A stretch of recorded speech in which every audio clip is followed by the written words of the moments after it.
Hi guys! So may nakuha akong guyabano doon, nasa likuran ko. Medyo sira na yung kabila. Ayan, tiknan natin kung may makakain tayo nito guys. Sobrang, matingnan mo. Nasungkit ko ata. Parang wala akong makain puro bulok. Oh, look at that. Ang sarap. Kain ako. Kakain ka nito? Tamis.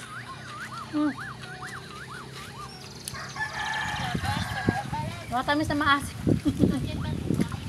Sour soup ang English nito, diba? Sour soup.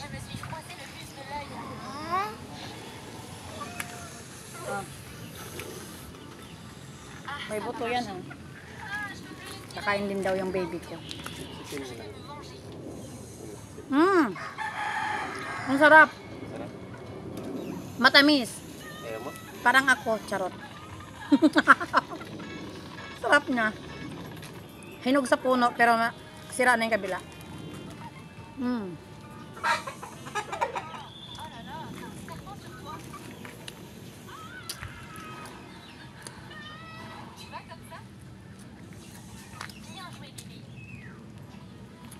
Ang sarap niya, tingnan mo.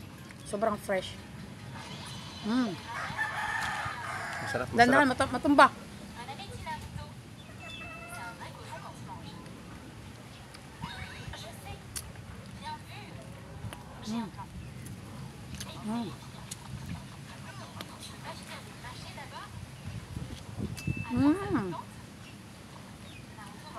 Sarap.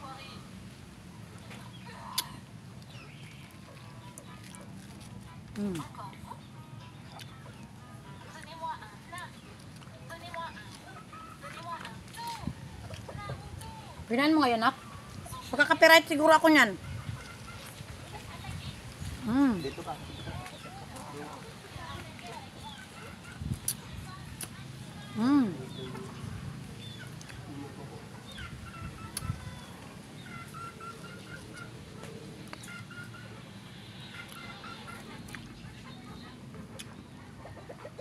Ang sarap niya. Naghahalo yung tamis tsaka asim. Syempre guys, yung sour soup talaga. Kaya nga sinabing sour soup kasi medyo maasim.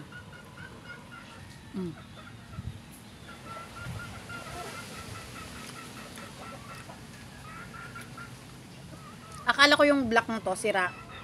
So hindi pala, buo pala siya na makakain natin. Like this.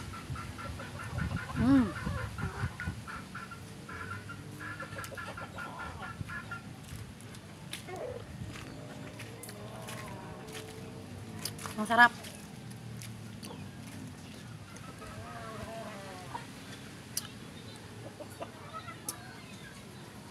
The best. Buti nakakita ako kasi sabi ko mag-check ako ng mga prutas.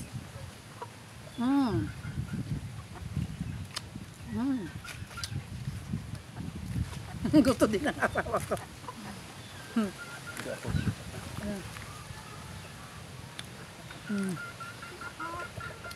Gusto mo din? Ha? Ay, hindi ko masyadong. Sira yan kasi, look at that. Sige na,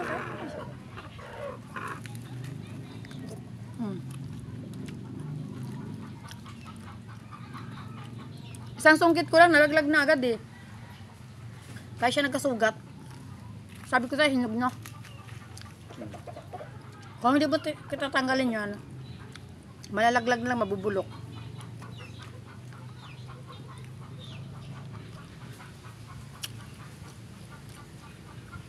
Maganda ang benefit sa katawan nito guys. Mga gantong prutas.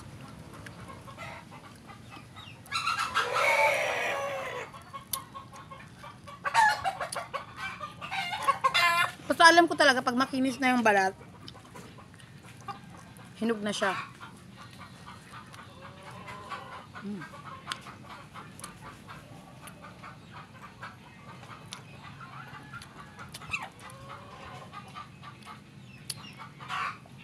Naalala ko pa pumunta kami ng silang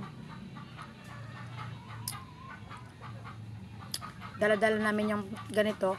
Kaya kami nagkaroon ng puno kasi doon sa silang maraming guyabano.